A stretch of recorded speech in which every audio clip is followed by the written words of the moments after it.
Well, the January transfer window is in full swing, and we've got plenty of players leaving the club as the deadline approaches. However, today's focus is the big time. Two more Champions League matches as the group stages come to a close. We head to Newcastle and host Ajax in two pretty daunting tasks on paper.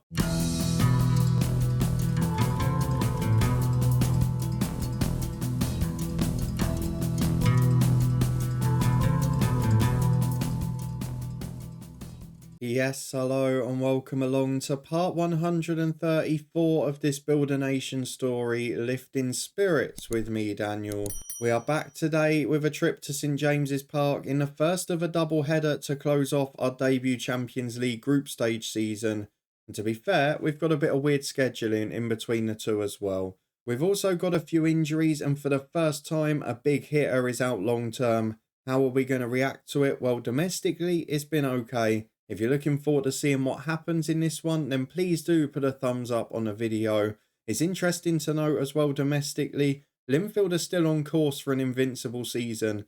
That's how good we are at the moment. They've got 5 games in hand and they can only get to 10 points behind us. Few too many draws for them, but they've had a big January window. We'll look at that and what's happened at our club in a moment. But first, I better show you what's been going on the schedule, because we've had a few injuries, we've had a few problems, but it has not stopped the big train of wins, and it's certainly not stopped some of the big scorelines you've been seeing. So you were with me last as we beat Derry City to win the first trophy of the season. We also beat Marseille in a ridiculous performance, and since then, goals, goals, goals is all I can say. Against Institute, we won 5-0. It was Daly, Lafferty, Murphy, Beaton and Nick Caulfield with a screamer.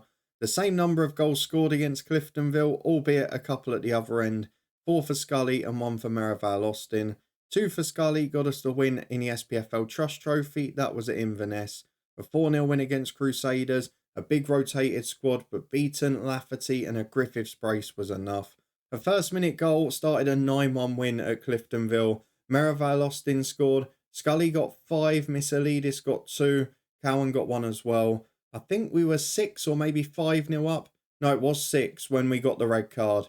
And we still managed to go on and dominate the game. It really wasn't an even contest. A bit more even was the 4-2 win at home to Coleraine, in which we played a backup team and were pegged back a couple of times. They did actually take the lead, but then Beaton, Lafferty and a Griffiths brace again, exactly the same order as against Crusaders.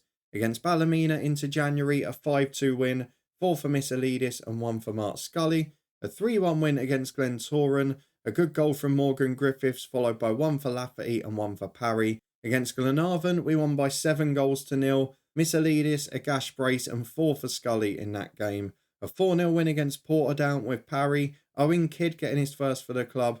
Damien Dunn and Morgan Griffiths. A 1-0 win against Linfield in the SPFL Trophy. Duncan McKenzie with a winner and a stroke of half-time. And our Northern Ireland international Simon Brooks with a late red card too. A 3-0 win at home to Institute. Brendan Thompson scored a screamer, a rare start for him due to other injuries, and Mark Scully got himself a brace off the bench. And then a 9-1 win in the Cup at the weekend. We got most of the first team a run out. It was 4 for Scully, a hat-trick for Misselidis, 1 for Dunn and 1 for Carr. And that discovery with Misselidis in the last episode, where we decided, yep, he's going to be our starting left winger now. Well, that's worked. You can see from the goals we're scoring, you can see from how many of them he's scored, and from the threat with Mark Scully in the box. I mean, it's just been a revelation. However, it's not all plain sailing as we come back to European football, because in the medical centre now, we've had our first serious injury to one of the big boys. And you know what? It might be a blessing in disguise. Johnny Merivale Austin picked up an 8-week injury. That was at the start of the month. He's going to miss probably till the end of February. Might make it back for the second domestic cup final, we'll see. But what it does mean is that we've not had any offers for him. We didn't renew or trigger the extension in his contract because he's got a release clause that lasts until this May, and we don't want to lose him for 1.4 million. So if we get through this window with him injured, essentially it means we'll get 2.5 more years of him. So a little bit of a problem in the short term for these 2 games. But in the long term, as long as it doesn't cause further injury problems with him, because he is injury prone by nature, then we've got to be happy enough with that, to be honest, because we can survive the winter period domestically without him. We did get a knock for Paul Elliott, who of course we'd pre-agreed to come in January, made a couple of good appearances at the start of the month, but then he is out for the rest of this one. Maybe we'll be back for the Warren Point game next week. We'll see if we can get him some football there. And Darren Mills, he is out for most of the season now. Unfortunately, he picked up a serious injury. So a few of them just starting to fall. We've not really had a season for 4 or 5 where we've had serious injuries. We've had a lot of 3 or 4 weeks and a lot of little knocks over those festive breaks. We've not had too many serious ones there. We got 2 in a row. We're just unlucky with that. But I think we've been due for a little while, if I'm being honest. Duncan McKenzie is going to miss this game with a cold, which is a little bit annoying, but equally, it doesn't matter that much, does it? We've done our job in Europe. We will have at least a playoff game, and I think that is a miracle given where we started the year. The other thing I wanted to point out, though, in the scheduling was this bizarre run of fixtures this week, because generally, it's been pretty good in-game, but the problem we've got now is that instead of playing at the weekend against Warren Point, because Larne and Linfield are so many games behind, we're now having to play them on Tuesday, the day before Ajax. It is the first time we've had games on back-to-back days, and a little glimpse into the future scheduling of FM. So we'll have to play the reserves for Warren Point, of course. We'll try and judge the rest as we go along. So a couple of injuries, but not much of concern. In terms of transfers, there has been a little bit more action, though. A few players released at the end of their contract. The big one, Jonathan McElhatton, not yet found a club, albeit is wanted by Glentoran, where he was on loan. But a big contributor for us. A man that sort of changed the save when he came in as we were struggling for a striker. Don't forget, he actually came on loan for a year initially and wasn't first choice. Came back for £2,500 and it was £2,500 well spent. We can certainly say that. In terms of the other transfers though, Paul Elliott came in, you knew about that, for £200,000. Going out, Morgan Farrington at the end of his contract joined Queen of the South, and then a few youngsters out on loan and one backup player. Tamindu Puate came back. He's now gone on loan to Wigan, where he'll play the rest of the year in League One. He's actually a decent player now, but the problem is we can't have non-homegrown players that are sort of on the fringes of the squad. They've got to be there or thereabouts to be involved. Aaron McNichol is impressing in the youth team. He's gone out to Institute at the bottom of the table, but will get football at this level. And the same for Jonathan Caulfield, who has gone to Warren Point with a good personality, has made a few appearances for us, and I'm sure now we'll do a bit more for Warren Point. So good to see players going out on loan doing well. Cliff O'Connell is absolutely flying at Portadown. We've got a few players in our current team who are improving massively. We're going to do a big review of that, looking at progression and looking at the improvements to the coaching team in our end of season review. But now we're going to get into the first game. We'll do a quick review of the Northern Irish transfer window on deadline day. But this is all about the Champions League. We've got an away trip to Newcastle. We gave City a bit of a game early doors, didn't we? But this game is probably going to be a bit trickier. Newcastle, second ranked in the European coefficients in Europe. And of course, we are missing McKenzie. And for the first time, one of the two big hitters going forward. Merivale Austin is out for this one. So Cameron Goss will come in at centre-half. We're going to chuck someone on the bench as well. Probably Morgan Griffiths for this game, if I'm being honest. We get the 12 subs, so let's just fill the bench up. But this is the team we've gone for today. We'll drop to balance once we get into it. It is Neil Kane in goal. Reed and Stowder fullbacks with Goss and Luke Smith as centre-half. Gash and Jude the midfield two with Dunn back in ahead of them. And then Missalidis and Cowan out wide with Mark Scully up front. Let's go and see how we get on in this one. The two lone players will not be coming back next summer. We're going to have holes in the squad, but for today, we want them to shine. Well, here we go. 6 changes made. Newcastle bringing Endrick back into the team at the age of about 30 now. Don't think they'll have any other originals. Oh, Charlie Patino is on the bench. Scalvini's on there. I mean, they've got a great side. They've got Subas, who I remember from my Northern Ireland management last year. He was in the World Player of the Year nominees. I think he finished 4th on that annual list you get behind the top 3 in the Ballon d'Or. So he's pretty well rated. They've got some pretty decent players here. Away to St James's Park, an atmosphere, well, they'll be getting European football back next year in real life. This time it's going to be noisy. Let's skip through the music and skip through the intro. We want to get straight into the first half. Well, not quite the start and introduction we were hoping for. The music barely finished and Stephen Cowan is off injured after a minute. I guess the transfer of Paul Elliott will at least be useful in the next few weeks, but for now, it's going to have to be Kashif Beaton. The only other option was to bring on a number 10. I think for this one, we just want to keep it simple. Beaton comes on like for like. We've got 88 more minutes, and that injury, if that's bad as well, we will start to look at maybe we're a little bit depleted here, because we can afford to lose 1 or 2 stars and still be very good at this level. If we lose 3 or 4, we're in a spot of bother. Let's hope the rest of the first half isn't worse than that. Well, 12 minutes on the clock. It's actually a Distillery corner we're back for, and Cameron Goss, the man who's in due to injury today, has put that just wide of the post. It's a good start from Distillery despite the injury, and on the pitch we're doing all right again as Stow gets the ball on the left. Don't forget, this is an English league that has been loaded from the start. Newcastle have been winning titles, finishing in the top 4, playing really consistently throughout. But here we're giving them trouble, although Hendricks at the end, and we know that once these teams survive the slow start, as we saw with City, they only take 5 minutes to unlock us. As Ibrahim gets the ball up to Barlitt, good ball into Subas. He should have scored it, the star man of the team, but he heads that one over the bar. 15 gone, no shots on target yet. Would have definitely taken that at the start, though they've got a free kick into the back post, headed over. The one thing I don't want to concede is a set piece. We've got a massive team, and yes, 1 or 2 of them are out today, but we don't want to be losing headers when we're 6'6" and 6'8". As in they go with irons, that's a class move.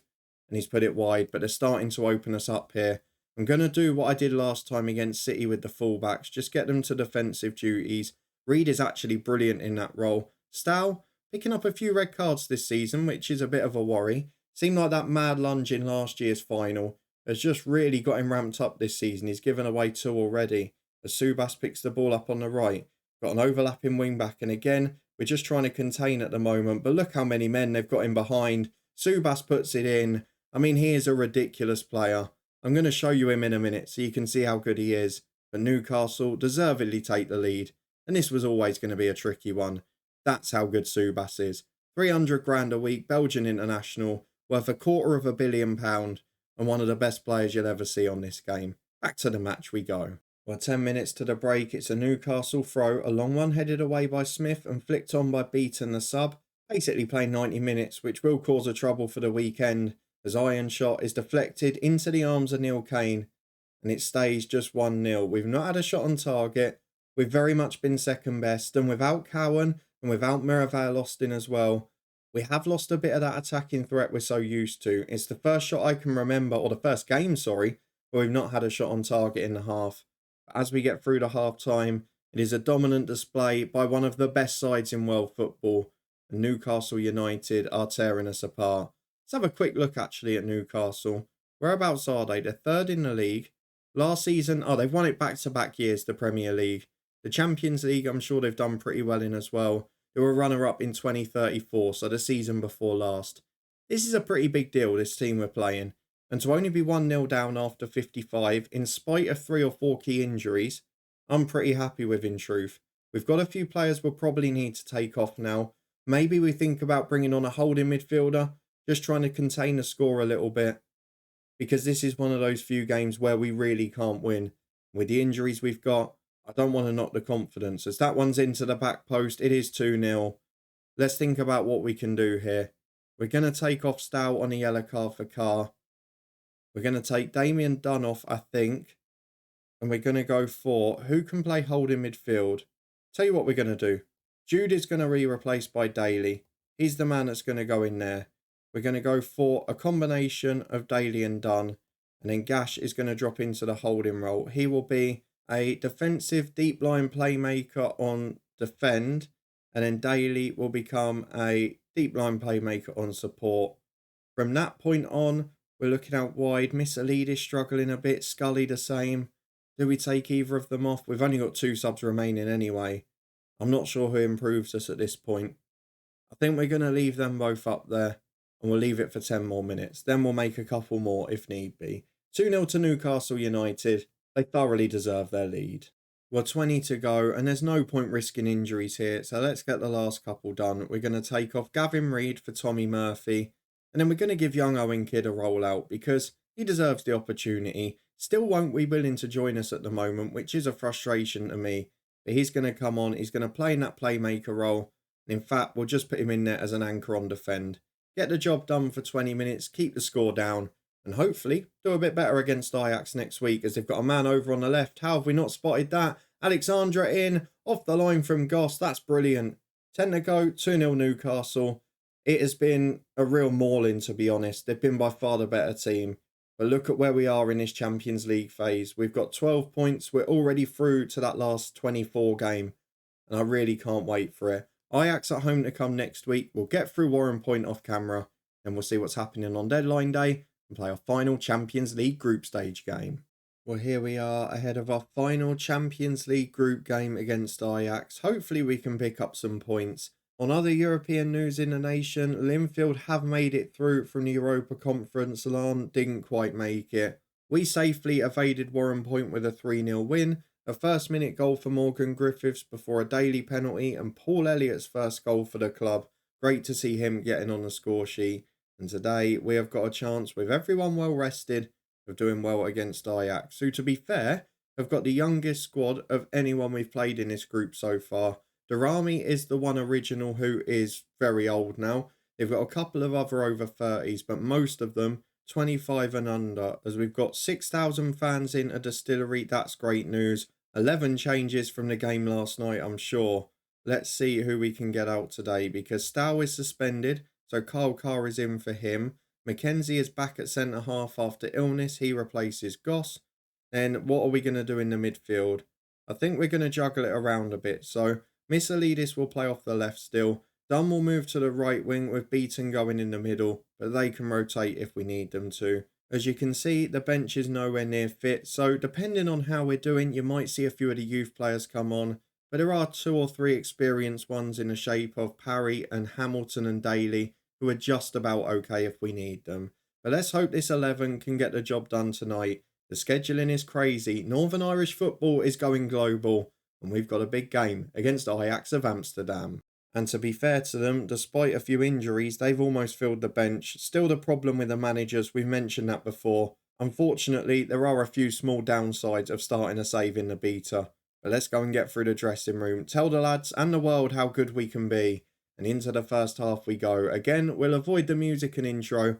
Let's see if we can get through 3 minutes without an injury this time. Stephen Cowan is now out for a month. We don't want any more added to that list. We're 10 minutes on the clock here and we're back as we win possession on the edge of the Ajax box with Damien Dunn as Dzeu clears it away. Darami can't get there. Here comes Michaelidis into Beaton. Wide to Carr. Through to Michaelidis. He's one-on-one. And Michaelidis has scored. Forgotten his name in the excitement, but who cares? Lisburn Distillery 1, Ajax 0. Same old problem. We've got no home fans showing despite them all being here. But who cares? We're winning games at home. And at the moment, we are an irresistible force. Have a look at that table to the right. We are 1 point away from being in the top 8 at the moment. Don't think those results are going to go our way. We'll get home advantage in the second leg of that knockout round for the playoff. And on the stroke of half time, it has stayed that way. Not been an exciting game, not been many chances, but one moment of ruthless finishing.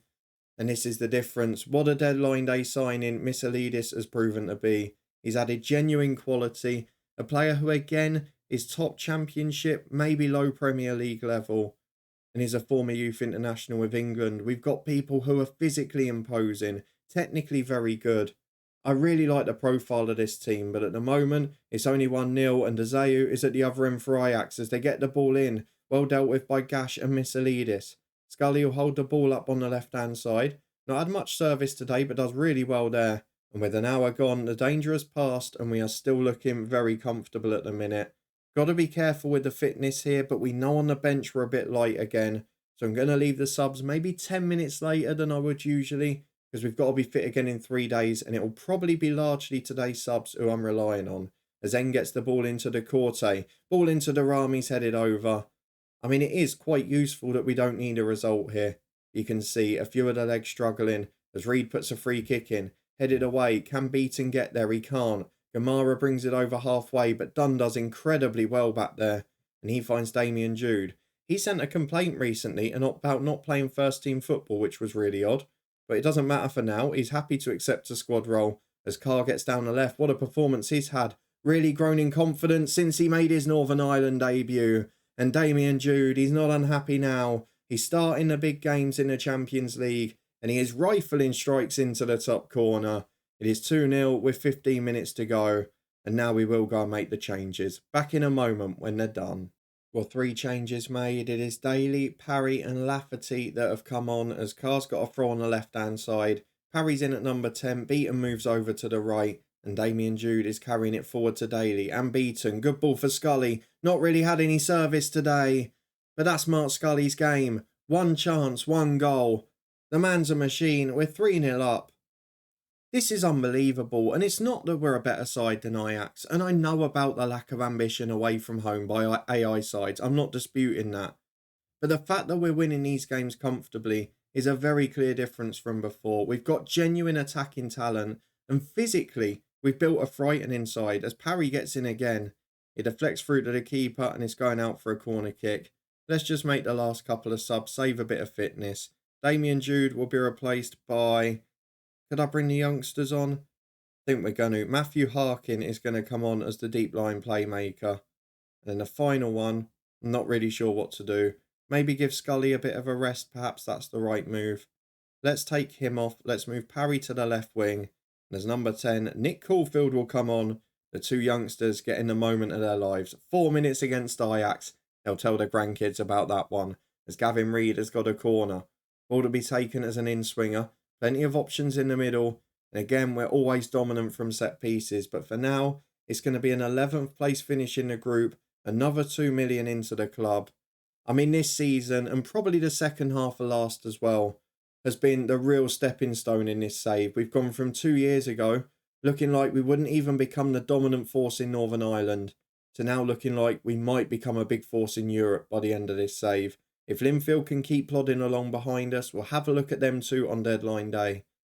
Then maybe we've got a chance in this save as Carr throws in from the left into Nick Caulfield, the young sub. He goes back to the centre half, keeps it simple. Harkin does the same but gives it away and De Korte nicks it off him. Will he cost us a goal, the youngster? Back to Wang. He finds Bao. De Korte chips over. Left back might have played him onside here. No, he didn't. Offside flag is up. It's a 3-0 win. It's a brilliant way to finish the group stage. And we are brilliantly through to the next round in the Champions League. What a performance, what a result. And the big boys are at it again. Well, can I just say at this very moment that I want to punch somebody in the face in this boardroom, because hang on a minute. We have delivered this football club the ultimate financial sustainability. We're getting 2 million a win in the Champions League, and we've now got 22.5 million in the bank. Frankly, more money than Distillery know what to do with. And he has accepted an offer of 1.8 million, our chairperson. A different chairperson, by the way, for a player who is homegrown at the club. What are you doing? What are you doing, seriously? Will you just leave it to me? We can't even argue it. I'm going to offer him a contract, Duncan McKenzie. We've got a few players tied down now. He's not interested on renewing his contract. We've got a promise to fulfil, apparently. We can't be losing him to Queen of the South. They're 7th in the Scottish Championship. No. I don't mind losing big players, and I don't mind losing them to big clubs. But don't give them to average teams that, with respect, we are beating in the SPFL Trust Trophy, largely with our reserves. Come on. He's got to reject that offer if he's got anything about him. Please, Duncan. Please don't go. Duncan, I absolutely love you. Kisses, mate. Let's get through the rest of the day. Transfer offer rejected for Miles Stow, about 400 grand, and he is worth far more than that, and he's a better player than that. We've also got loan offers for a couple of youngsters, which I'm more than happy to accept. I should report as well some good news at this point. We've got a few players tied down to longer contracts, and weirdly, one of the star men took a pay cut, which seems a bit, well, ambitious, but he's done it. Mark Scully down from 3.4 grand a week to 3 grand a week. That for an extended contract and a bonus depending on goals, which he's obviously going to get. But great to have him tied down for another 2.5 years. We also got a few of those youngsters tied down to professional contracts or for a bit longer. It's just Owen Kidd I can't get over the line, and that one is a little bit frustrating. Well, Miles Stout threw his toys out the pram, but we did reject another offer from Middlesbrough successfully, so it looks like he's going to be staying. Glenn Hayward was the potential replacement for him. I like the kid, he's a model citizen. We've had him on trial a couple of times and he would be good for the squad. The problem at the moment, he is an average squad player, he's not homegrown in the nation, and ultimately we can't register him for the squad with the current players we've got. So if I bring him in, I have to let someone out. or only play him in the cups, and I don't know whether we can do that. So we're going to delay it for a couple of weeks. We'll make decisions as we go along. But the truth of the matter is, he probably won't join, purely due to squad restrictions. Well, we've managed to make it through deadline day with our squad intact, despite the best efforts of our chairperson and one of our squabbling young fullbacks. However, we get in Paul Elliott for 200 grand. Linfield are the biggest spenders this month, and Larne have loaned in an experienced defender in Jamal Baptiste. Now, that's the only thing I really want to show you before we go, is what the other sides in the nation have been doing, because if we look at the transfers on deadline day, that is the only big deal Larne did this month. They got another centre-half into the squad, and I'll show you the reason why in a minute. For Linfield, well, they've been selling some backup players. Paul Jones, a Northern Irish international, went to Ipswich. They also let a couple of youngsters go on loan. But the big ones for them, if we go a bit further down, were Shane Davis, a new first-choice goalkeeper, who is better than Neil Kane in fairness. And he also took one of the best players from Larne. Denzel and Bete, not a big fee either, which is a worry. And that is something we don't want to see. Linfield have got the scouting capacity to go outside the nation, and I'd rather they do that than steal the best from Larne. But for now, the talent stays in the nation. It's becoming a bit more of a two-club league rather than being spread out. But they're both still improving. They're both still spending money. In the long term, probably a good thing for the nation. We'll keep an eye on that as the seasons go on. But for now, let's have a look at the schedule for when we're going to be back. We've just about got everyone we had at the start of the window, and we are going to come back, well, I think, depending on what happens in the Champions League, for one leg of that and a Linfield tie, which is the final of the League Cup. I'm not going to worry about the Antrim Shield now. It's a regional competition. If we win it, great, but it's not important to our priorities. If you're looking forward to finding out who we're facing, whether any of our unhappy players will now cause a rift in the dressing room, then please do put a thumbs up on the video. A very humbling defeat at Newcastle, but a great response against Ajax. And again, our big physical team are really causing trouble to some of the big boys. Hopefully we can keep that up when we get to the next round. If you're looking forward to seeing if we do, and subscribe and turn that notification bell on. We'll be back in a couple of days' time for that one. In the meantime, the head coach returns tomorrow, and boy, have we got a grand finale to the season. But thank you for watching. Thank you for the support. We're pushing on to the big time. I'll see you back here in a couple of days to find out if that continues.